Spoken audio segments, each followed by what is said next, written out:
Hello hello.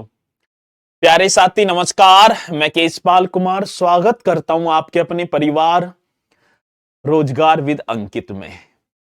आशा करता हूं कि भैया जी आप सभी अच्छे होंगे, बढ़िया होंगे, खुशहाल होंगे और जहां भी होंगे एकदम शानदार एवं जानदार होंगे। तो एक बार है सभी के सभी मेरे साथी जोरदार तरीके से मेरे साथ इस सेशन में जुड़ जाएंगे और फिर हम अपने इस सेशन को एक शानदार तरीके से स्टार्ट भी कर पा रहे होंगे। Kapil Kumar Gautam ji good morning sir जी, गुड मॉर्निंग। अंकित प्रजापति, पिंटो सरोज भी हमारे साथ हैं और विनय Rajput ji good morning sir जी। वीर और देखूं तो साथी विनय राजपूत तो सभी यहां पर जुड़ते हुए बहुत स्पीड के साथ। और जय हिंद आप सभी की स्वीकार है, ठीक है। तो टॉपिक आपका चला हुआ था बौद्ध धर्म और मुझे पूर्णतः विश्वास है कि भैया जी पॉइंट समझ में भी आया होगा और चीजें ठीक है आपने की भी होंगी। बौद्धिज्म की तो बात थी, बौद्ध धर्म हमने करवाया।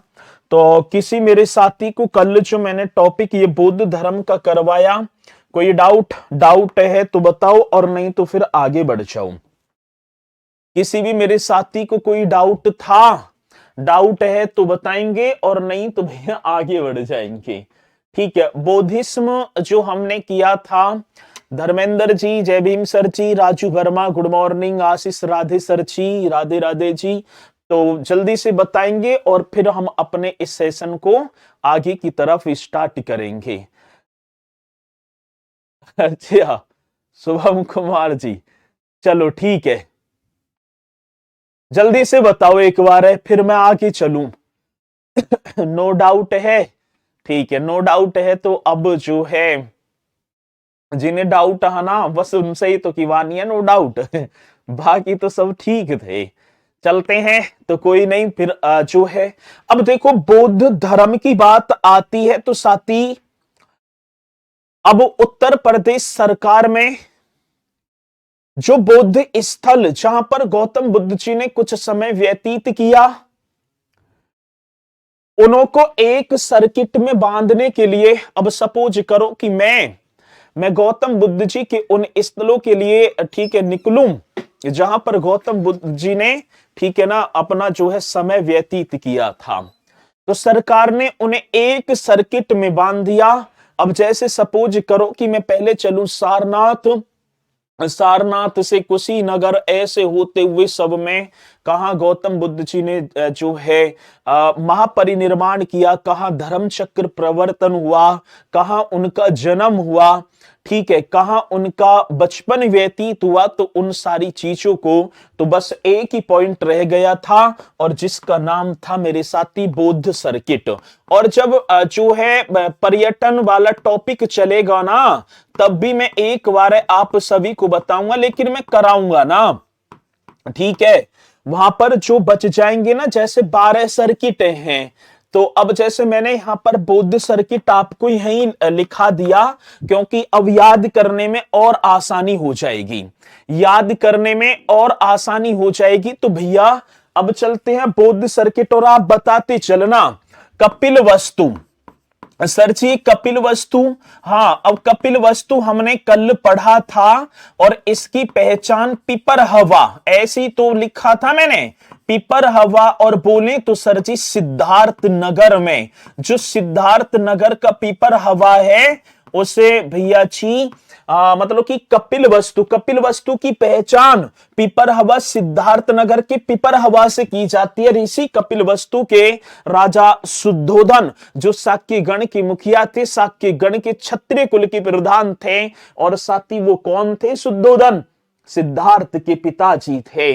तो यहीं पर गौतम बुद्ध जी का बचपन 29 वर्ष गौतम बुद्ध जी ने यहीं पर व्यतीत किए थे सर, क्योंकि 29 वर्ष के बाद 29 वर्ष में जब 29 वर्ष के हुए तभी तो उन्होंने गृह त्याग कर दिया। तो बचपन कहने का मतलब है और साथ ही उनकी जवानी बोले तो 29 वर्ष इस कपिल वस्तु में। तो बौद्ध सर्किट में आपका कपिल वस्तु यहां पर राइट हो जाएगा सर।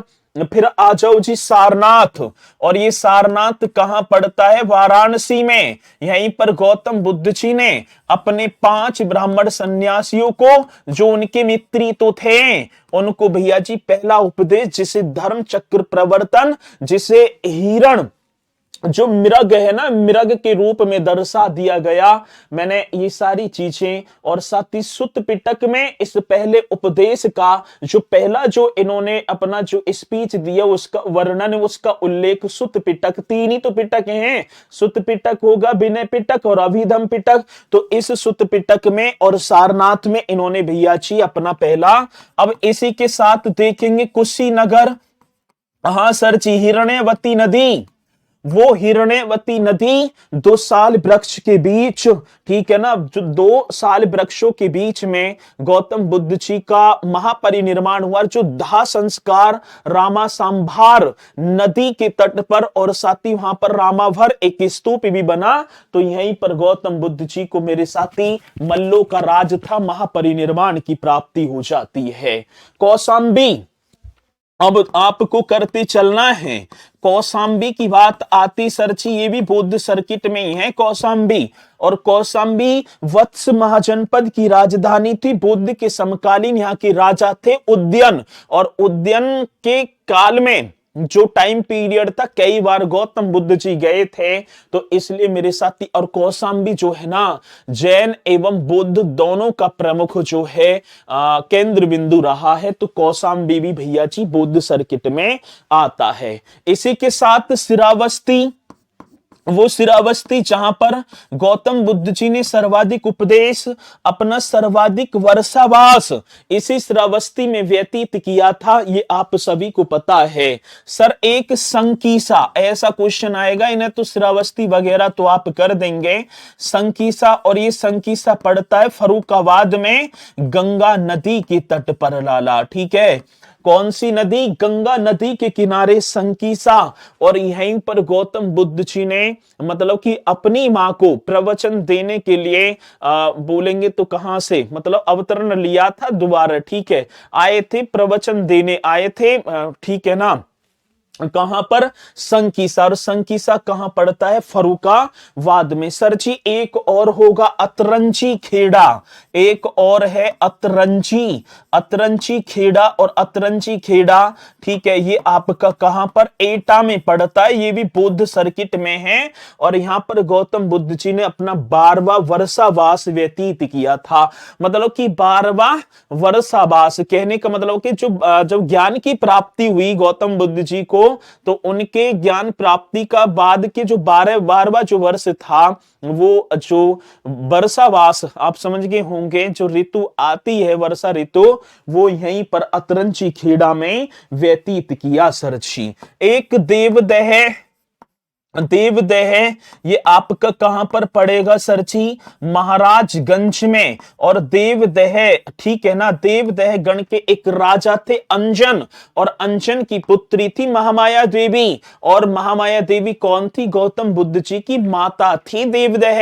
और देवदह कहां पर पड़ता है? तो आप बता देंगे सरजी महाराजगंज में।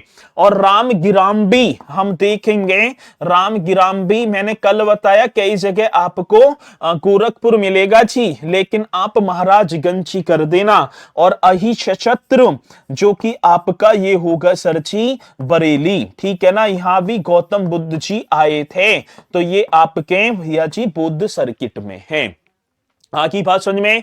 चलो ठीक है, तो आप इस पॉइंट को एकदम राइट तरीके से कर देंगे, ठीक है। तो बौद्ध सर्किट में ये होंगे, ठीक है। अब क्वेश्चन कैसे पूछा जाएगा? निम्नलिखित में से कौन सा जो स्थल है वो बौद्ध सर्किट में नहीं आता है या आता है, ठीक है। 3 दे देगा नहीं आने वाले, 1 दे देगा आने वाला, तो इसे आप पहचान जाएंगे। बौद्ध सर्किट का मतलब है कि ये जो स्थल है ना, इन्हें एक सर्किट में बांध दिया, ठीक है ना। अब यहां से हम निकलेंगे तो बता दिया है कि गौतम बुद्ध जी ने यहाँ पर, ठीक है ना, कहाँ उनका बचपन बीता, कहाँ उनका जन्म हुआ, कहाँ उनकी मृत्यु हुई, कहाँ उन्हें सबसे ज्यादा उपदेश दिए। तो एक सर्किट में, और यदि हम इनकी यात्रा करना चाहेंगे तो एक ही एक्सप्रेस भी निकाल देंगे, ऐसा कहने का मतलब है। चलो, तो ये आपका हो गया बौद्ध धर्म। और बौद्ध धर्म के साथ ही मेरे साथी, मैंने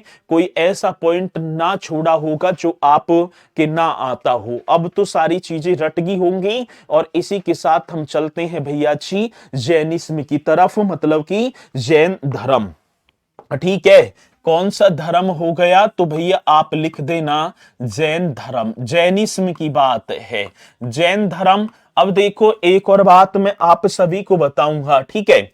जैन धर्म, जैन जो है ना, जिन शब्द से लिया गया है, ये तो सभी को पता है। अब एक और बात है, मैं जैन धर्म में जैसे कि सबसे वास्तविक जो रियल फाउंडर है वो महावीर स्वामी जी माने जाते हैं। अब महावीर स्वामी जी का सबसे ज्यादा देखा जाए तो समय, सारी चीजें वो बिहार में, क्योंकि उनका जो है वैशाली में जन्म हुआ, वहीं पर उन्हें ज्ञान की प्राप्ति हुई है, लेकिन पाबा में उन्हें जो है निर्वाण की प्राप्ति होती है।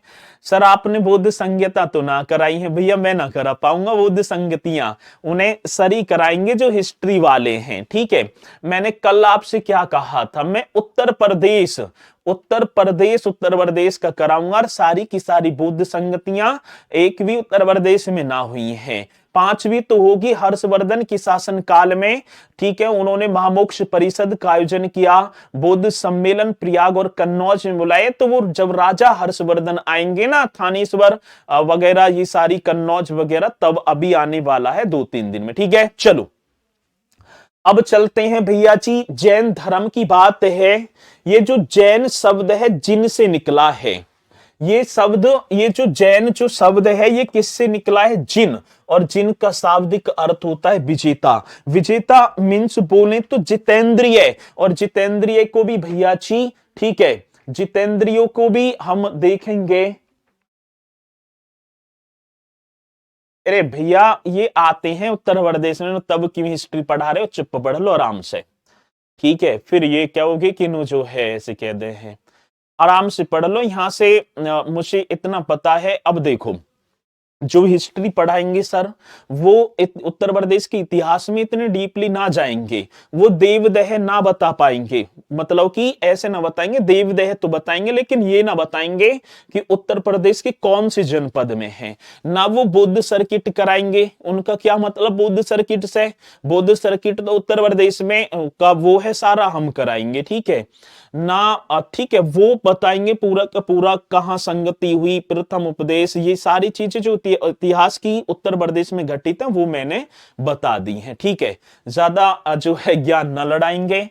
अब जैन धर्म की बात है साथी, ये जिन से निकला अर्थ विजय, जो अपने राग द्वेष मनोविकारों पर विजय प्राप्त कर ले, वो ही जिन कहलाता है। जो अपने मन पर, जो अपने विचारों पर, जो अपने राग, अपने द्वेष, इन सभी पर कंट्रोल कर ले, वो ही क्या हो जाएगा भैया जी, जिन हो जाएगा। तो अब बताएंगे जैन जो शब्द जिन से निकला है, ये तो पॉइंट आप लिख दो, ठीक है। जैन शब्द, जी सर कौन सा शब्द है, तो आप राइट करेंगे जैन शब्द जिन से निकला है। जैन शब्द जिन से निकला है, निकला है, जिसका शाब्दिक अर्थ है भैया जी, जिसका शाब्दिक अर्थ, जिसका शाब्दिक अर्थ विजेता, ठीक है, जिसका शाब्दिक अर्थ होता है विजेता। अब विजेता ऐसे ना कि उसने लड़ मिड़ के सबको जीत लिया ना, जिसने अपने राग द्वेष मन विकार, इन सब पर जो विचार वगैरह हैं, इन पर कंट्रोल कर लिया, वो ही जिन बन गया। वो ही क्या बन गया सरची, जिन। अब देखो, जैन धर्म में 24 तीर्थंकर हुए हैं। कितने हुए हैं, 24। और जिसके पहले तीर्थंकर और मतलब संस्थापक वो होंगे ऋषभ देव। ठीक है, अब ऋषभ देव से लेकर भैया जी 22वें तीर्थंकर तक तो ये तो माने जाते प्रमाणिक। ये कैसे माने जाते प्रमाणिक? प्रमाण के आधार पर इनकी बातें की जा रही हैं। लेकिन पार्श्वनाथ 23वें और महावीर स्वामी 24वें, ये दोनों की दोनों तीर्थंकर ऐतिहासिक माने जाते हैं। इनका इतिहास में वर्णन है। ठीक है, तो 22 तीर्थंकर तक तो माने जाएंगे प्रमाणिक और ऐतिहासिक दो, एक का नाम पार्श्वनाथ और एक होंगे सर जी महावीर स्वामी। ये कैसे माने जाएंगे? ये ऐतिहासिक माने जाते हैं। लेकिन भैया जी आप एक बात मुझे बताओ, ये जो जैन धर्म है, अब जैन धर्म के संस्थापक फाउंडर आप जल्दी से बता दो सर। जैन धर्म के फाउंडर की बात आती है, अब देखूं मैं आपकी तरफ कौन सा वो मेरा साथी जो मुझे बताएगा। सर जी जैन धर्म के फाउंडर तो ऋषभ देव हैं। जैन धर्म के फाउंडर आपने पढ़े होंगे सर जी, इनका नाम होगा ऋषभ देव। ठीक है, और सर जी ऋषभ देव जी को ये प्रथम तीर्थंकर हुए। ये प्रथम क्या हो जाते हैं? तो आप राइट कर देना प्रथम तीर्थंकर। ठीक है सर, क्वेश्चन पूछा गया कि प्रथम जैन धर्म के प्रथम तीर्थंकर कौन थे? ऋषभ देव। और इन्हीं को मेरे साथी फाउंडर किसका? जैन धर्म का माना जाता है। ठीक है, ऋग्वेद को जब हम पढ़ेंगे ना, ऋग्वेद जो हमारा सबसे प्राचीन वेद है, उस ऋग्वेद में मेरे साथी ऋषभ देव अयोध्या के राजा, ठीक है, कहे गए हैं कि ये कवि अयोध्या के राजा थे। ठीक है, अब पहली बात इनका अन्य नाम सर तो अदर नेम की बात आती। इनका जो अदर नेम है एक होगा आदिनाथ। इनका अदर नेम आप लिख देना सर, इनका अदर नेम होगा आदिनाथ। और सर जी इन्हें केसरिया नाथ भी कहा जाता है। ठीक है, कौन सा? अब क्वेश्चन यही पूछ लिया जाए केसरिया।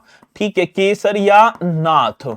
अब ठीक है, अब क्वेश्चन बना भैया जी ऋषभ देव को अन्य किस नाम से जाना जाता है? तो आदिनाथ, केसरिया नाथ भी इन्हें बोला जाता है। भैया जी इनके जन्म की बात आती है तो उत्तर प्रदेश के अयोध्या में एक इक्ष्वाकु वंश, वो एक इक्ष्वाकु वंश जिससे भगवान रामचंद्र जी भी बिलोंग करते थे। सर इनका जन्म, इनका जो जन्म है, इनका जो वर्थ है, तो आप मुझे बता दो सर जी कहां पर हुआ? अयोध्या। ठीक है, तो ऋषभ देव जी का जन्म आप राइट करेंगे सर अयोध्या। और अयोध्या की यदि हम बात करें, एक इक्ष्वाकु वंश था सर जी। कौन सा वंश है? इक्ष्वाकु वंश में। छाप दो एकदम राइट। तो भैया जी इनके वर्थ, इनके जन्म की बात यदि मैं बात करूंगा तो अयोध्या में, और कौन सा कुल, कौन सा वंश? इक्ष्वाकु वंश में। ठीक है, किसी मेरे साथी को कोई डाउट है? और एक और बात, हाँ सर, इनका जो प्रतीक, इनका जो सिंबल था, इनका जो प्रतीक चिन्ह था, तो हमसे पूछा गया इनका सिंबल क्या था? वृषभ। और वृषभ माने क्या होता है? बैल। हाँ सर जी, इनका प्रतीक चिन्ह की बात आई तो सर आप वृषभ कर देना। और वृषभ मींस क्या हो गया? बैल। अब क्वेश्चन पूछा गया कि जो जैन धर्म के, कौन सी धर्म? जैन धर्म के प्रथम तीर्थंकर ऋषभ देव जी का प्रतीक चिन्ह क्या था? तो आप बताएंगे वृषभ। साथ ही किस, कौन से वंश से बिलोंग करते थे? इक्ष्वाकु वंश से। इनका नाम क्या था? अदर नेम आदिनाथ, केसरिया नाथ के नाम से इन्हें जाना जाता है। ठीक है, और सर एक और बात बताएं, भागवत पुराण में इन्हें विष्णु का अवतार माना गया है। ये भी तो क्वेश्चन आता है, यहीं पर लिख देना सर जी। भागवत पुराण में, भागवत पुराण में, भागवत पुराण में किसका? विष्णु का अवतार माना गया है। विष्णु का अवतार जल्दी से बता दो सर जी। विष्णु का अवतार माना गया है। एकदम राइट, एकदम जानदार क्वेश्चन होगा। तो आप बताएंगे सर जी भागवत पुराण में कौन सी पुराण की बात है? भागवत पुराण में इन्हें क्या, तो आप बताएंगे विष्णु का अवतार। तो अब क्वेश्चन पूछ लिया जाए कि ऋषभ देव को भागवत पुराण में निम्नलिखित में से किसका अवतार माना गया है, भगवान विष्णु का, भगवान शिव का, भगवान ऐसे ही मतलब चार भगवान आ जाएंगे, तो आप भगवान विष्णु कर देना। ठीक है जी। अरष्टी नेमी किसे कहते हैं, अभी धैर्य, ठीक है ना, अभी थोड़ा सा धैर्य पकड़ो, अभी टॉपिक चला है, इतने ज्यादा ना करे करते हैं। अभी जो है हमारे ग्रामीण क्षेत्रों की जो है, हम तो ग्राम से ही बिलोंग करते हैं, ठीक है। एक कहावत है कि चाय का फूका हुआ छाछ में भी फूंक मार के फिर पीता है। तो थोड़ा सा ध्यान रखो, अभी अभी टॉपिक चला है। अरष्टी नेमी, तो अरष्टी नेमी के पिताजी भी आ जाएंगे सारे, तन थोड़ा सा करो, ठीक है। चलो, ये तो पता है मुझे कि आप बहुत वो ही कर रहे हैं आगे, जो ज्यादा बहुत ज्यादा होशियार रहते हैं। तो अभी थोड़ा सा धैर्य तो पकड़ेंगे। ऋग्वेद में ऋषभ देव का पहला वर्णन, ऋग्वेद में इन ऋषभ देव जी का जो पहला जो वर्णन किया गया है वो अयोध्या के शासक के रूप में, ठीक है। तो ये अयोध्या के शासक बताए गए हैं। ये भी पॉइंट आप लिख देना सर जी। जो सबसे प्राचीन वेद है ऋग्वेद में ऋषभ देव जी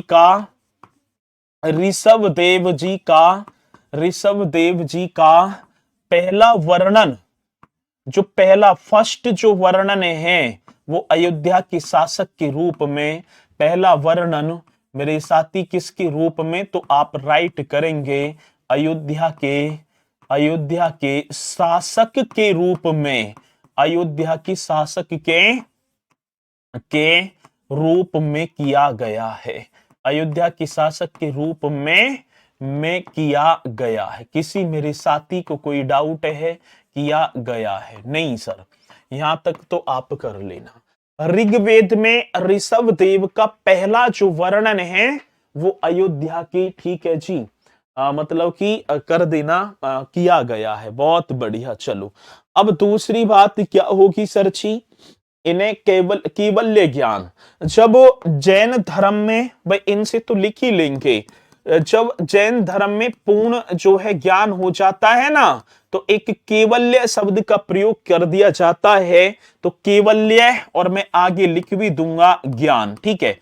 अब ज्ञान कैसा होगा, ऐसे तो ना है कि भैया इतिहास रट दिया, नहीं, जिन्होंने अपने राग द्वेष यही जो भी है, ठीक है, इन सभी पर जो है मतलब कि कंट्रोल कर लिया, उसे ही जो है ज्ञान बोल दिया। तो केवल्य ज्ञान की बात आती है प्रयागराज के पास स्थित एक पुरिम ताल के सकवट वृक्ष के नीचे। ये तो आपको ना मिलेगा, ठीक है, लेकिन भाई साहब यही क्वेश्चन आजकल चल रहे हैं। तो जब हम प्रयागराज के पास जाएंगे ना, प्रयागराज के पास स्थित, ठीक है जी, कौन सा, प्रयागराज के पास स्थित, बहुत बेहतरीन क्वेश्चन है, प्रयागराज के पास स्थित। अब एक नाम होगा पुरिमताल के स्थित, पुरिमताल के सक वट का एक वृक्ष था, सक वट वृक्ष के नीचे इन्हें केवल्य की प्राप्ति हो जाती है जब इन्होंने तपस्या वगैरह की थी, ठीक है। चलो, तो ये आप लिख देना बढ़िया तरीके से। जैन धर्म के कौन से फाउंडर पहले, ऋषभ देव, ठीक है। चलो जी, अब क्वेश्चन पूछा जाता है भैया जी, मतलब कि जैन धर्म के फाउंडर कौन थे, ऋषभ देव। इन्हें प्रथम तीरंथकर बोला गया, अदर नेम आदिनाथ केसरियनाथ। इनका जन्म वर्थ अयोध्या इक्ष्वाकु वंश में। इनका प्रतीक वृषभ मीन्स बैल। भागवत पुराण में विष्णु का अवतार, और साथ ही ऋग्वेद में ऋषभ देव का पहला वर्ण अयोध्या के शासक के रूप में, और प्रयागराज के पास स्थित पुरिम ताल के सकवट वृक्ष के नीचे इन्हें केवल्य हो गया, ठीक है जी। आगे बात समझ में जी, आ रही है बात समझ में? आगे चलते हैं अब दूसरे, अब सेकंड जो होंगे, एक सेकंड, अब दूसरे जो होंगे भैया उनका नाम होगा अजीतनाथ। अब सेकंड आप लिख देना सर जी अजीतनाथ। तो पहला एक तो क्वेश्चन या तो हमारे पहले से ज्यादा बनेंगे या 23वें और 24वें से। तो ये आपके अजीतनाथ ये होंगे आपके जैन धर्म के द्वितीय तीर्थंकर, सेकंड तीर्थंकर। ठीक है, तो अब अजीतनाथ जी के बारे में हम बात करें तो सर जी ये आपके होंगे सेकंड तीर्थंकर अजीतनाथ जी। भैया इनका जन्म भी अयोध्या में ही होता है। ठीक है, अजीतनाथ जी के वर्थ की बात आई तो सर इनका जो वर्थ है वो भी किसमें, अयोध्या में जन्म होता है। ठीक है, इक्ष्वाकु वंशीय क्षत्रिय परिवार में, ये भी भैया जी अयोध्या में ये जन्मे, अयोध्या उत्तर प्रदेश। और आप लिख देना सर जी इक्ष्वाकु, ठीक है ना, इक्ष्वाकु वंशीय क्षत्रिय परिवार में। कौन सा, क्षत्रिय परिवार, ये आप नोट कर लेना। अब देखो जैन धर्म के द्वितीय तीर्थंकर कौन थे, तो सर आप लिख देना वो थे अजीतनाथ, और इनका जन्म भी भैया जी अयोध्या में हो जाता है। ठीक है, अजीत जिसे जीता ना जा सके, अजीत का जो शाब्दिक अर्थ होता है ना अजीत, अजीत का शाब्दिक अर्थ मेरे साथी ये भी आप लिख देना, जिसे अजीत का शाब्दिक अर्थ होगा जिसे जीता ना जा सके, जिसे जीता न जा सके, जीता न जा सके। ये शाब्दिक अर्थ भी मैं बताता चल रहा हूं, जीता, जिसे जीता न जा सके, अच्छा उसे क्या बोलते हैं, अजीत। और सर इनका प्रतीक जो है हाथी, इनका जो अजीतनाथ जी का जो प्रतीक होगा, अजीतनाथ जी का जो सिंबल होगा वो क्या होगा, तो आप लिख देना हाथी। हाथी मीन्स गज, हाथी इनका भैया जी प्रतीक चिन्ह होगा। हाथी एलिफेंट आप जानेंगे अजय शक्ति का प्रतीक था। ये किसका था, अजय, ठीक है, ये अजय शक्ति का क्या था मेरे साथी, प्रतीक। बहुत बढ़िया क्वेश्चन जो कि आप राइट कर देंगे। ठीक है, तो ये पॉइंट एकदम भैया जी इनका, हाँ अब तो बताते चल रहे हैं, अब आप बताते चल रहे हैं। सभी तीर्थंकर पढ़ाओगे क्या सर जी, तो बहन जी उन्हें पढ़ाऊंगा जिनका जन्म उत्तर प्रदेश में हुआ है। ठीक है, और बाकी तो मैं देखूं तो सभी का उत्तर प्रदेश से में हुआ है। चलो अब इसमें अजीतनाथ जी आपके हो चुके हैं ऋषभ देव जी, और उत्तर प्रदेश का अयोध्या जो है ना, इसे 5 तीर्थंकरों की जन्म स्थली कहा जाता है, क्योंकि 5 तीर्थंकरों का जन्म उत्तर प्रदेश की अयोध्या में हुआ था। अब वो मैं कराता ही चल रहा हूं। ठीक है, चलो जी, अब तीसरे जो तीर्थंकर थे उनका नाम था संभवनाथ। कौन से नाथ हैं भैया, तो आप राइट कर देना संभवनाथ, एकदम करेक्ट है संभवनाथ। और सर ये क्या थे, ये तीसरे तीर्थंकर थे। कौन से, तो भैया आप लिख देना संभवनाथ, तीसरे तीर्थंकर। और तीसरे इनका जो जन्म है वो हुआ था श्रावस्ती में। अब क्वेश्चन पूछा गया कि जैन धर्म के तीसरे तीर्थंकर संभवनाथ का जन्म ये कहां हो गया, तो आप राइट कर देना सर जी श्रावस्ती में। इनका जो सिंबल होगा, इनका जो प्रतीक होगा वो घोड़ा, और घोड़ा जो होता है गति और संयम का प्रतीक होता है, घोड़ा गति और संयम, ये भी आप लिख देंगे, गति और संयम का प्रतीक, ये भी पॉइंट कर देना। अब क्वेश्चन पूछ लिया जाए कि जैन धर्म के तृतीय तीर्थंकर, जैन धर्म के तीसरे तीर्थंकर संभवनाथ का जन्म उत्तर प्रदेश राज्य के किस जनपद में हुआ था? श्रावस्ती में हुआ था सर जी। कहां पर? श्रावस्ती में। आगे बात समझ में? ठीक है जी, चलो जी, ऐसे क्वेश्चन आए हैं, अभी दिखाऊंगा, ठीक है, अभी दिखाऊंगा। आगे चलो जी, अब चलते हैं भैया जी भगवान अभिनंदन नाथ, ठीक है, कौन से? अब ये चौथे तीर्थंकर होंगे, चौथे तीर्थंकर होंगे भगवान अभिनंदन नाथ। ये अब भगवान भी लगाते थे, वे भी भगवान ऋषभ देव भी हम बोल देंगे। तो भगवान अभिनंदन नाथ इस तरीके से कर देना सर। अब ये कौन से हो गए? तो सर जी ये आपके चौथे तीर्थंकर हो गए, ठीक है, कौन से? तो ये आप लिख देना चौथे तीर्थंकर, चौथे तीर्थंकर। और इनका जो जन्म है, चौथे तीर्थंकर, और इनका भगवान अभिनंदन नाथ जी का जो व्रत है, तो आप लिख देना सर ये भी कहां पर हो जाते हैं? अयोध्या में। इनका जन्म भी कहां पर हो गया? अयोध्या में, ठीक है, इनका जन्म भी अयोध्या में। तो सर अब देखो, अयोध्या में एक तो आपके ऋषभदेव, एक अजीतनाथ, एक संभवनाथ, ये हो गए, ठीक है, और एक संभवनाथ का, संभवनाथ तो श्रावस्ती में, माफी चाहूंगा, अभिनंदन नाथ, ये आप कर देना। और इनका प्रतीक चिन्ह देखें, बंदर, मन की चंचलता को बस में करने का प्रतीक था इनका प्रतीक, ठीक है, अभिनंदन नाथ जी का प्रतीक, इनका यदि हम देखें, इनका जो है सिंबल, ये आप कर देना बंदर, कपी है, बंदर कर देना, बंदर। और बंदर को क्या बोला जाता है? कपी। और सर ये क्या होगा? मतलब कि मन की चंचलता को बस में करने वाला, मन की चंचलता, चंचलता को, मन की चंचलता को बस में करने वाला, मन की चंचलता को बस में करने वाला भगवान अभिनंदन नाथ, ठीक है। चलो जी, आ रही है बात समझ में भैया जी? ये बातें आप आ रही है समझ में? ठीक है,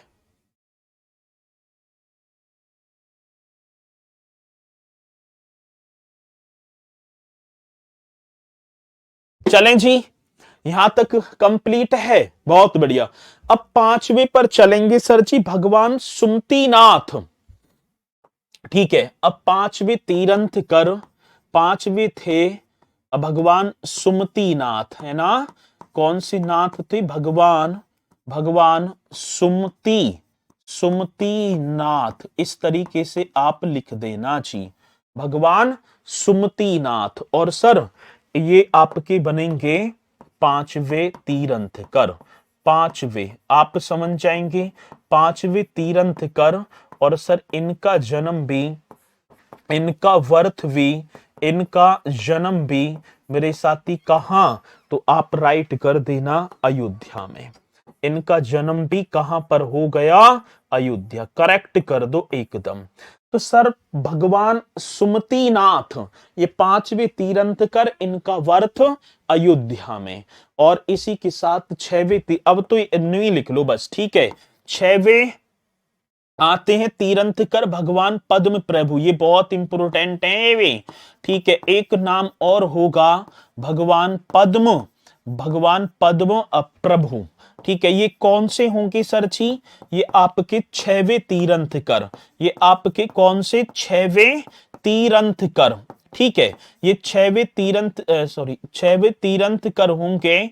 और इनका जो जन्म है अब कौशाम्बी में, ठीक है। इनका वर्थ हम देखें तो इनका जो वर्थ है कौशाम्बी। अब देखो एक बात कितनी बेहतरीन है, अब ये क्वेश्चन पूछा जाएगा कि जैन धर्म के छठवें तीर्थंकर, जैन धर्म के छठवें तीर्थंकर, तीर्थंकर का नाम था भगवान पद्म प्रभु और इनका जन्म उत्तर प्रदेश राज्य की कौन सी जनपद में हुआ था? तो आप कर देना सर जी कौशाम्बी में। और ये जैन और बौद्ध दोनों के लिए महत्वपूर्ण है, मैंने बताया भी होगा। कौशाम्बी जैन और बौद्ध, ठीक है, जैन और बौद्ध दोनों के लिए, क्योंकि गौतम बुद्ध जी उज्जैन जब यहाँ के राजा थे वत्स के जाया करते थे और यहीं पर 6वें तीर्थंकर पद्म प्रभु का जन्म भी हुआ। दोनों के लिए महत्वपूर्ण, छाप दो एकदम, दोनों के लिए क्या होगा तो मेरे साथी महत्वपूर्ण। ये आ गई बात समझ में? हाँ सर, वर्थ कौशाम्बी, जैन और बुद्ध दोनों के लिए महत्वपूर्ण होगा कौशाम्बी। ठीक है, चलो तो इन पॉइंटों को प्रभु सब लगा लिया अपने नाम में, और क्या।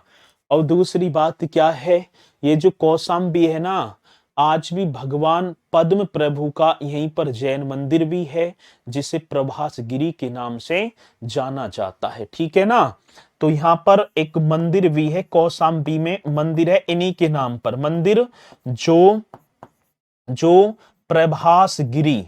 अब क्वेश्चन ये पूछा गया कि प्रभास गिरी कहाँ स्थित है? प्रभास गिरी के नाम से जाना जाता है, समझ रहे ना। यहाँ पर एक भैया जी मतलब कि 6वें तीर्थंकर भगवान पद्म प्रभु के नाम से एक मंदिर है, एक जैन मंदिर है और जिसे प्रभास गिरी के नाम से जाना जाता है। ठीक है, बहुत बढ़िया, तो ये पॉइंट आप करते चलो ना। अब इसी के साथ सातवें हैं भगवान सुपार्श्वनाथ, ये भी बहुत इंपोर्टेंट हैं। अब सातवें पर आ जाओ, ठीक है ना, मतलब ज्यादा ना है, अब तो खैर खत्म ही हो लिए भाई। जो उत्तर प्रदेश में जन्मे हैं उन्हें तो बताएंगे ही ना। भगवान मतलब कि पार्श्वनाथ, एक पार्श्वनाथ थे, एक सुपार्श्वनाथ, ये आप कर देना। और ये कैवे तीर्थंकर होंगी सर जी? ये आपके 7वें तीर्थंकर होंगे, कैवे 7वें, बहुत बढ़िया, ये आपके बन जाएंगे 7वें तीर्थंकर। और इनका जन्म अभी बताऊंगा मैं, क्वेश्चन देखोगे ना, जब इनके जन्म की बात आती वाराणसी का भदेनी क्षेत्र इनका जन्म स्थली माना जाता है। वर्थ की बात आती सर जी तो आप लिख देना, वर्थ क्या हो गया? वाराणसी का भदेनी क्षेत्र। वाराणसी का कौन सा क्षेत्र? वाराणसी का भदेनी क्षेत्र, वाराणसी का भदेनी, ये आप सभी को लिख देना है। वाराणसी का भदेनी क्षेत्र इनका जन्म स्थान माना जाता है। तो भैया जी वाराणसी का भदेनी क्षेत्र इनका क्या जन्म स्थान, और सुपार्श्वनाथ और पार्श्वनाथ ये वाराणसी में ही जन्मे थे। ये कहां भैया जी? वाराणसी में। अब 8वें और चलो, भगवान चंद्र प्रभ, एक तो पद्म प्रभु हैं और मतलब कि सॉरी तीन थे, एक और नाम था। अब 8वें तीर्थंकर की बात करेंगे। 8वें तीर्थंकर भगवान चंद्र ऐसे कर देना, चंद्र प्रभु ना, चंद्र प्रभ होंगे। ठीक है, ये ये 8वें तीर्थंकर थे भगवान चंद्र प्रभ, और साथ ही ये कैवे तीर्थंकर थे तो आप लिख देना भैया जी ये 8वें तीर्थंकर थे। ये कैवे 8वें तीर्थंकर, राइट कर दो सर। ठीक है, भगवान चंद्र प्रभ ये 8वें तीर्थंकर थे और सर जी इनका जो जन्म है वाराणसी के पास चंद्रवती में हुआ था।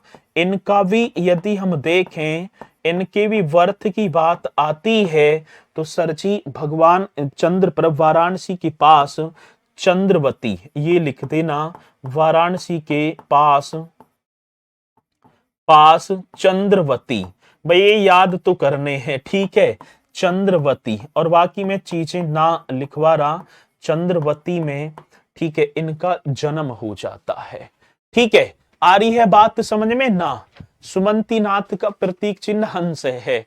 अब सबकी लिखोगे तो वैसे आपको जो है ना पहले तो लिख लेना कहाँ गए ये, इनका तो सब पूछा जाता है, ठीक है। बाकी तो आप जो है जन्म में याद रख लो तो ही बहुत बड़ी बात है, ठीक है जी। चलो 9वें की बात आती, भगवान पुष्पदंत, इन्हें सुविधिनाथ भी कहा जाता है। 9वें तीरंथकर की बात आगी ना, 9वें तीरंथकर भगवान, ये आप सभी को लिखना होगा कौन से, मतलब कि भगवान पुष्पदंत, नाम होगा भैया जी भगवान पुष्पदंत, पुष्पदंत होंगे।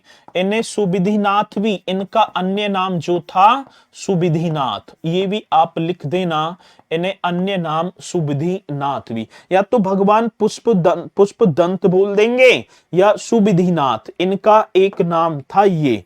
और सर जी ये 9वें तीरंथकर थे जी, ये कहवे 9वें तीरंथकर, बहुत बेहतरीन क्वेश्चन है, तो सर ये आप राइट कर दो जी, ये 9वें तीरंथकर। और इनका जन्म अभी मैं देखूंगा, ठीक है, कौन कौन बताएगा। काकंदी में इनका जन्म काकंदी में हुआ था, और काकंदी जो पड़ता है ये देवरिया में, ठीक है। काकंदी देवरिया जिले के पास एक खुखुंदू नामक स्थान से, देवरिया के, ठीक है ना, खुखुंदू खुखुंद नामक स्थान पर, ये आप कर देना। देखो जो काकंदी की जो पहचान है ना, वो खुखुंद से की गई है, और ये कहां पर पड़ता है, देवरिया। ये कहां पर पड़ता है मेरे साथी, देवरिया, एकदम करेक्ट होगा। तो भगवान पुष्पदंत सुविधिनाथ ये 9वें तीरंथकर, और जिनका जन्म काकंदी देवरिया के पास खुखुंद नामक स्थान पर हुआ था। भगवान चंद्र प्रभु 8वें वाराणसी के पास चंद्रवती में, 7वें सुपार्श्वनाथ, और इनका जो है वाराणसी का भदेनी क्षेत्र इनका जन्म स्थान माना जाता है। चलो आगे बढ़ेंगे सर जी, अब आ जाओ 10वें तो यहां ना हुए, 11वें आ जाते हैं सर जी, भगवान श्रेयांश नाथ, ठीक है। वैसे तो सबसे ज्यादा इंपोर्टेंट 13वें पर ही चलो, ठीक है, सब भी ना, भगवान विमल नाथ, एक नाम और लिख दो, ये भी बहुत बार आते हैं, भगवान विमल नाथ। अब मुझे बताएंगे 13वें तीरंथकर, हाँ सर, जिनका नाम था भगवान, ये कहवे थे, पहले तो आप लिखो 13वें तीरंथकर, 13वें क्या होंगे सर जी, तीरंथकर, इस तरीके से कर देना सर, ये 13वें तीरंथकर थे, और नाम था भगवान विमलनाथ। भगवान क्या थे, विमलनाथ।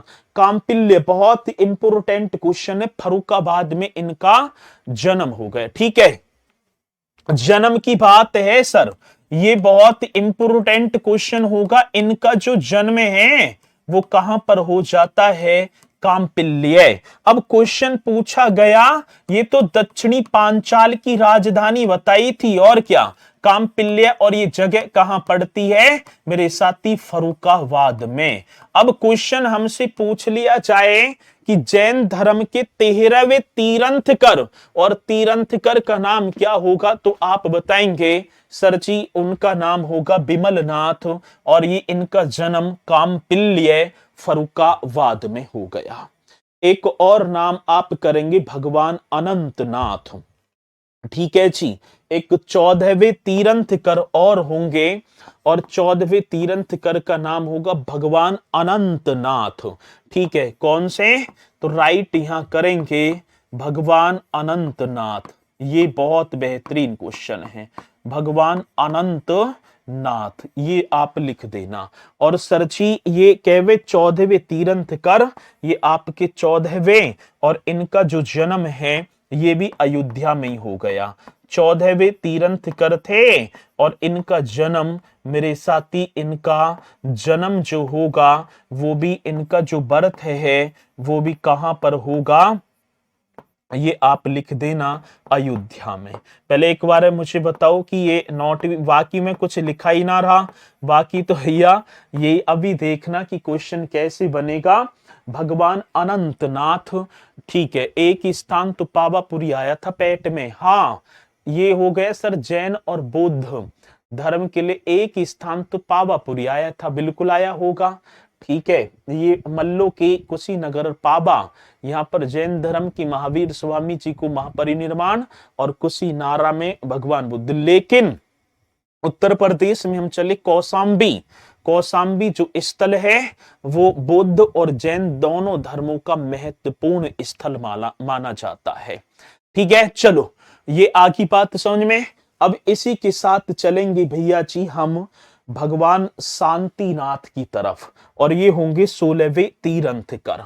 16वें तीर्थंकर की बात आती है और नाम होगा भगवान शांतिनाथ। कौन से नाथ हैं सर जी? भगवान शांतिनाथ। और सर ये आप लिख देना, ये 16वें तीर्थंकर होंगे। ये कौन से 16वें तीर्थंकर? और ये भी बहुत इंपोर्टेंट क्वेश्चन, मतलब कि भगवान शांतिनाथ जी से इनका जन्म भैया जी हस्तिनापुर, इनका जन्म, इनका जो वर्थ है वो कहां पर हो जाता है? हस्तिनापुर। ये लिख देना सर, इनका जन्म हस्तिनापुर। और हस्तिनापुर मैं बताऊंगा, हस्तिनापुर में जैनियों की काशी कहा जाता है, जम्बूद्वीप। हाँ सर, हस्तिनापुर को जैनियों की काशी भी कहा जाता है, वो सारी चीजें आएंगी। और एक अरहनाथ भी थे, और एक भगवान कुंथुनाथ भी। ठीक है, एक और कर देना 17वें तीर्थंकर और कर देना, यहीं लिख दो भैया जी, भगवान कुंथुनाथ। भगवान कौन से? तो आप करेंगे मतलब कि एक और होंगे भगवान कुंथुनाथ। ठीक है, और ये कैवे तीर्थंकर हैं सर जी? ये भी 17वें तीर्थंकर। इनका जन्म भी हस्तिनापुर में ही हुआ था। ये आपके 17वें तीर्थंकर, और इनका जन्म, इनके जन्म की बात आती है तो आप लिख देना सर जी, ये हस्तिनापुर मेरठ में ही हुए। और हस्तिनापुर को जैनियों की काशी कहा जाता है। मैं फिर बताऊं? हाँ सर, ऐसे जो हस्तिनापुर की बात है ना, इस हस्तिनापुर को तो किसकी काशी कहा जाता है? तो आप बताएंगे मल्लीनाथ भी आएंगे। और मल्लीनाथ जो है ना 19वें तीर्थंकर थे। अब जब जैन धर्म दो पार्टों में बटा, एक दिगंबर और एक श्वेतांबर, इसे लेकर भी अपवाद हुए। श्वेतांबर वाले कह रहे हैं कि ये पुरुष थे, दिगंबर वाले कह रहे थे ये महिला थी। उनके लिए तो ठीक है, अलग अलग बातें हुई हैं, लेकिन आप इन्हें करते हुए अब 22वें तीर्थंकर पर आ जाएंगे। 22वें पर ही आ जाओ, ठीक है। 22वें तीर्थंकर आप देखेंगे सर जी, एक और नाम होगा 22वें, ठीक है। बाकी जो है इधर उधर जन्म हुए हैं, जो उत्तर प्रदेश में हुए, भगवान नेमीनाथ, वो नाम था भैया जी मल्लीनाथ का, और ये भगवान नेमीनाथ ऐसे बताया जाता है भगवान श्री कृष्ण के भाई थे, ऐसा मान्यता है। अब ये भगवान नेमीनाथ को अभी एक मेरे भैया जब कह रहे थे सर जी अरिष्ट नेमी और बता दो, तो इन्हें बोला जाता था अरिष्ट नेमी। इन्हें नेमीनाथ को अरिष्टि नेमी अन्य नाम से जाना जाता था। ये थे वो भगवान नेमीनाथ, ये 22वें तीर्थंकर थे, और इन्हें अरिष्टि नेमी के नाम से जाना जाता था। ठीक है, चलो। अच्छा, पीयूष भाई तो आज गांजा फूक के आ गया, 23 पेट में पूछा था, यही बोले जा रहा है भाई, आपस में बातचीत ना करेंगे, ठीक है। चलो जी, अच्छा तो पूरा ही लिखवा देते, अब रट्टा मारने में मजा आएगा। है ही भैया, रट्टा मारोगे इसमें, ठीक है। और रट्टा मारने को क्या इसमें वो है, बस अब ये ना लिखवाऊं, जन्म तो करना पड़ेगा, याद तो करने पड़ेंगे, ना मारोगे तो और कोई मारेगा, ठीक है भाई। तुम ना मारो, मत मारो, तुमसे कोई कह थोड़ी मरा है, और कोई मारेगा, जो मारेगा वो सिलेक्शन पाएगा। और जिसे करना होगा ना वो ऐसी चीजों पे ध्यान ही ना देता। ठीक है, चलें जी आगे, आगे चलते हैं भैया। इनका जन्म स्थान सूरीपुर, ये क्वेश्चन बड़ा बेहतरीन है। इनका जो वर्थ है ना, इनका जो वर्थ है, इनका वर्त होगा सर जी, इनका जन्म सूरीपुर। और सूरीपुर जो पड़ता है, कोई बताएगा मुझे, मतलब ये जो सूरीपुर है ये कहां पर है? ये सोरीपुर हो गया वटेश्वर। ये बहुत इंपोर्टेंट क्वेश्चन। वर्तमान सोरीपुर मतलब वर्तमान वटेश्वर। और वटेश्वर कहाँ पड़ेगा? तो सर जी आप लिख देना वर्तमान वटेश्वर, ये भी आप कर देना है वटेश्वर, मतलब कि वटेश्वरी कर दो, ठीक है। और ये आपका हो गया सर जी आगरा। ये बहुत इंपोर्टेंट क्वेश्चन है कि भगवान नेमिनाथ अरेष्टी नेमी जिन्हें बोला गया, इनका जन्म सूरीपुर वर्तमान बटेश्वर उत्तर प्रदेश के किस जनपद में? तो आप बता देना सर जी आगरा। और ये नदी जो होगी ना, ये कौन सी रिवर के किनारे, मतलब कि यहाँ यमुना नदी। यहाँ पर कौन सी नदी? यमुना नदी। चलो अब 22वें तीर्थंकर पार्श्वनाथ जी आपके रह गए, और एक रह गए हैं भैया जी महावीर स्वामी जी। अब इसी के साथ एक बार आप देखेंगे आपने अब कितना सीखा, ठीक है। अब ये देखेंगे हम आपने भैया जी कितना सीखा। अब उसी चीज को करते हुए एक बार वो 10-12 क्वेश्चन आपके और मैंने इन्हीं से निकाले हैं। अब देखूंगा कि आप बताएंगे या ना बताएंगे, ठीक है। चलो अब चलते हैं पहला क्वेश्चन। उत्तर प्रदेश के मेरठ जिले में स्थित हस्तिनापुर की किन 3 जैन तीर्थकरों की जन्म स्थली मानी जाती है? अब मैंने एक छुड़वा दिया था, वैसे मैंने बोल दिया था अरहनाहाथ, ठीक है ना, अरनाहात या अरहनाहाथ। अब ये देख लो ऐसा क्वेश्चन आएगा भैया जी, ऐसा क्वेश्चन आएगा। वो 19वें थे, 19वीं कहां थे, 18वें थे, ठीक है। तो ऐसा प्रतीक बताओ सर 22वीं का, अरे पहले इन्हें करो, ठीक है। अब ऐसा क्वेश्चन कि उत्तर प्रदेश के मेरठ जिले में स्थित हस्तिनापुर किन 3 जैन तीर्थ स्थलों की जन्म स्थली रही? अब ऋषभ देव तो अयोध्या में, अजीतनाथ ये तो ना, नेमिनाथ ना, सर यही तो कराए थे अभी जस्ट, जिसने किया होगा शांतिनाथ, कुंतुनाथ, अरनाथ, ये मैंने अभी जस्ट कराया। और देख लो अब क्वेश्चन इसी तरीके से हमसे पूछा जाएगा। तो ये रे ना, तो एक मैंने शांतिनाथ, एक कुंतुनाथ और एक अरहनाथ मैंने छुड़वा दिया था, बाकी आप पहचान लेंगे, ठीक है। आ रही है बात समझ में? क्वेश्चन इस तरीके का बनेगा और आप बता देंगे, ठीक है। चलो जी अब दूसरी बात, अगला क्वेश्चन। भगवान पुष्पदंत जिसे सुविधिनाथ अभी मैंने जस्ट कराया कि जन्म स्थली काकंदी वर्तमान उत्तर प्रदेश के किस क्षेत्र के पास स्थित है? अभी कुछ कह रहे हैं भैया कि सर जी ये और वो है, लेकिन क्वेश्चन तो ऐसा आएगा। अब क्वेश्चन का लेवल भी आप देख लो, ठीक है। अब क्वेश्चन का लेवल भी आप देख लेंगे। भगवान पुष्पदंत सुविधिनाथ की जन्म स्थली काकंदी वर्तमान उत्तर प्रदेश क्षेत्र के कौन से जनपद में है? तो आप लिख देंगे सर जी देवरिया। अभी करा था खुखुंदू, ठीक है ना, अभी जस्ट बताओ कराना किया, ठीक है। अब कल को भैया जी मुझे तो कोई भी जो है ना कह देगा, भगवान पुष्पदंत सुविधिनाथ 19वें तीर्थंकर जन्म काकंदी देवरिया की खुकुंद, खुकुंदू कर दो इसे, खुकुंदू नामक स्थान, ये रहा, ठीक है। तो ये भी आप जो है राइट करेंगे। अगला, भगवान शांतिनाथ का जन्म उत्तर प्रदेश के किस ऐतिहासिक स्थान पर हुआ जो महाभारत काल से भी संबंधित है? बता दो क्वेश्चन, ठीक है। तो आप एक बार प्रीवियस ईयर के लिए क्वेश्चन बनाए हैं मैंने, ठीक है, ये क्वेश्चन मैंने बनाए हैं, तो ठीक है। तो ये क्वेश्चन भैया जी मैंने बनाए हैं अभी, तो कुछ वैसे बुकों से निकाले हैं, कुछ उनकी रख दिया मैंने, ठीक है। लेकिन ये आप कर देंगे बढ़िया तरीके से।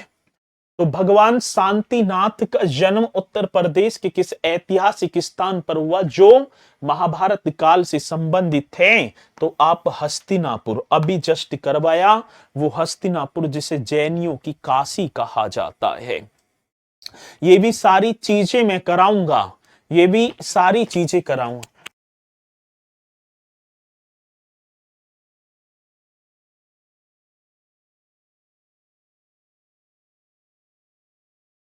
अच्छा, नेमिनाथ गलत बता दिया, 22 बेथे बता दिया नेमिनाथ। हाँ तो फिर क्या है, नेमिनाथ सही तो है, वो मल्लीनाथ था 19वां। ठीक है, गलत बता दिया, पढ़ भी ले करो थोड़े बहुत, कहने से पहले कमेंट्स करने और भी देखें बालक, तो गलत प्रभाव पड़ता है सारी चीजों का। तो पहले देख ले करो बढ़िया तरीके से, ऐसे ना करेंगे।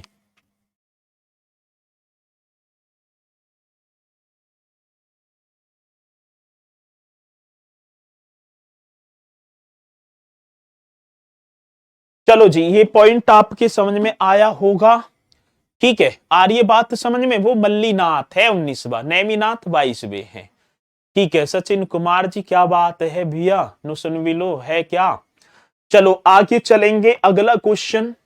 उत्तर प्रदेश के ललितपुर जिले में स्थित वह स्थान कौन सा था जिसे जैन मंदिरों का संग्रहालय कहा जाता है। अब ये क्वेश्चन मैंने ना कराया, लेकिन ये होती टाइम होता तो आप देवगढ़ कर देंगे, क्या देवगढ़। चलो, भगवान नेमिनाथ का जन्म, यहां पढ़ो, भगवान नेमिनाथ का जन्म उत्तर प्रदेश के किस स्थान पर हुआ था जो वर्तमान में आगरा जिले में स्थित है। इसे और करो भैया जी, इसे और जल्दी से बताओ, ठीक है ना, स्पीड के साथ बताएंगे। भगवान नेमिनाथ का जन्म उत्तर प्रदेश के किस स्थान पर हुआ था जो वर्तमान में आगरा जिले। ठीक है, तो आप लिख देना बेहतरीन तरीके से, सर जी सोरीपुर वटेश्वर। मैंने करवाया 22वें तीरथ कर थे भगवान कृष्ण के, ऐसे बताया जाता है कि भाई वगैरह उनकी समकालीन थे, ये बोला गया है। ठीक है, चलो जी, ये भी पॉइंट एकदम करेक्ट है, आगे बढ़ो। उत्तर प्रदेश का वह कौन सा स्थान है जो बौद्ध और जैन दोनों धर्मों का प्रसिद्ध तीर्थ स्थल है। ठीक है, उत्तर प्रदेश का वह कौन सा स्थान है जो बौद्ध और जैन दोनों धर्मों का प्रसिद्ध तीर्थ स्थल है, तो सर कौशाम्बी करवाया था। 13वें तीरथ करना विमल नाथ। और सर जी महावीर, सॉरी महावीर कह रहा हूं, गौतम बुद्ध जी उद्यन समकालीन थे, ये बात भी आप राइट कर देंगे। अगला नेक्स्ट क्वेश्चन। प्राचीन काल में जैन मूर्ति कला का सबसे महत्वपूर्ण केंद्र उत्तर प्रदेश का कौन सा नगर था। ये ना हुआ, इसे कल्ली करा, अब तो जब क्लास चलेगी झांसी, ये भी राइट कर देना झांसी। ठीक है, ये भी क्या होगा सर जी, झांसी। अगला, जैन ग्रंथों के अनुसार भगवान ऋषभ देव का लाछन चिन्ह क्या है, बता दो। मैंने बताया होगा आप सभी को, इस क्वेश्चन का जवाब एकदम राइट तरीके से कर दो। बताएंगे भैया जी, बहुत बेहतरीन क्वेश्चन आपके सामने, और यहां बता रहे हैं सर सी कर दो। हाथी, हाथी कहां होगा, मतलब भगवान ऋषभ देव का प्रतीक चिन्ह मैंने आप सभी को बताया था, वो था भैया जी वृषभ, वृषभ मीन्स बैल। कराया ना कराया। चलो, वाराणसी के निकट स्थित चंद्रवती तीर्थ किस तीर्थंकर की जन्म स्थली के रूप में प्रसिद्ध है। अब देखो भैया जी, चंद्रवती की बात आई तो एक बार चंद्रवती भी देख लेंगे। ठीक है, मैंने जस्ट कराया होगा, ये रहा। ठीक है, भगवान चंद्र प्रभ 8वें तीर्थंकर वर्थ वाराणसी के पास चंद्रवती में हुआ था, तो यहां पर आपके हो जाएंगे भगवान चंद्र व्रत, है ना, तो ये राइट आंसर ये हो गया चंद्रवती में। क्वेश्चन, जैन धर्म के प्रथम तीर्थंकर भगवान ऋषभ देव का जन्म उत्तर प्रदेश के किस नगर में, तो आप बता देना सर जी अयोध्या में। तो मुझे तो ना लगता कि भैया जी आपका कोई पॉइंट ऐसा रहा हो जो क्वेश्चन आप बाहर कर पाए। ठीक है, पार्श्वनाथ जी 23वें तीर्थंकर और महावीर स्वामी जी 24वें तीर्थंकर, ये रह गए हैं।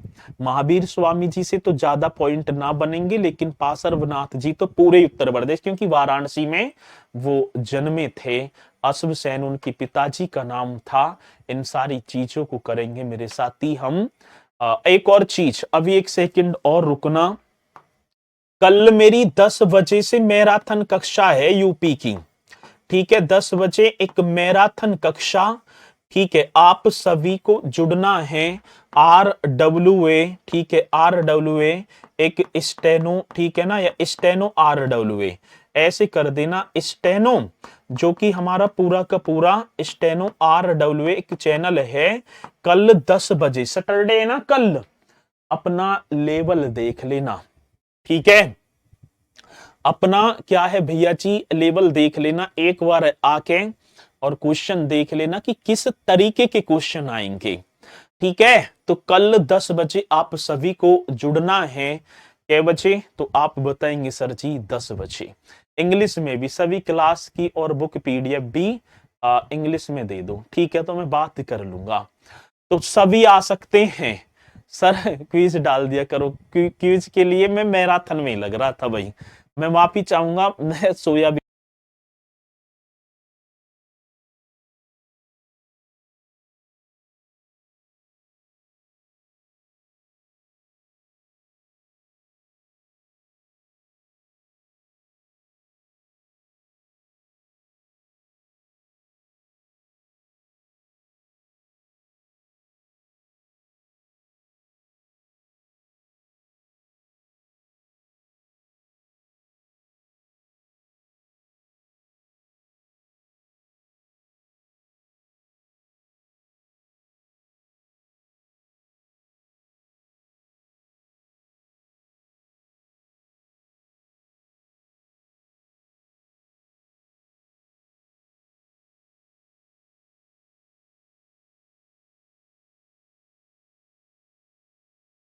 हेलो हेलो, चलो भाई ठीक है। तो वॉइस आ गई है, कल 10 बजे सभी को जुड़ना है, जुड़ेंगे ना? बिल्कुल। तो कल मुलाकात करेंगे और तैयारी करते रहना, ठीक है। समय निकल जाएगा एक दूसरे की बुराई करने में, तो कहने का मेरा मतलब ये है कि समय बार बार ना आएगा लौट कर। मेहनत करेंगे बहुत बढ़िया तरीके से, और गहराई तक जहां तक हम जा सकते हैं वहां तक जाएंगे। और कल, ठीक है ना, ये चैनल स्टेनो RWA अभी जाएंगे और एक बार देख लेंगे, एक मासूम सा चेहरा यूपी जीके वाले सर वहां लगे होंगे, और लाइक करके आ जाएंगे और शेयर कर देना सेशन को। बहुत जानदार कक्षा होगी, सभी बोलेंगे सर जय हिंद जय भारत।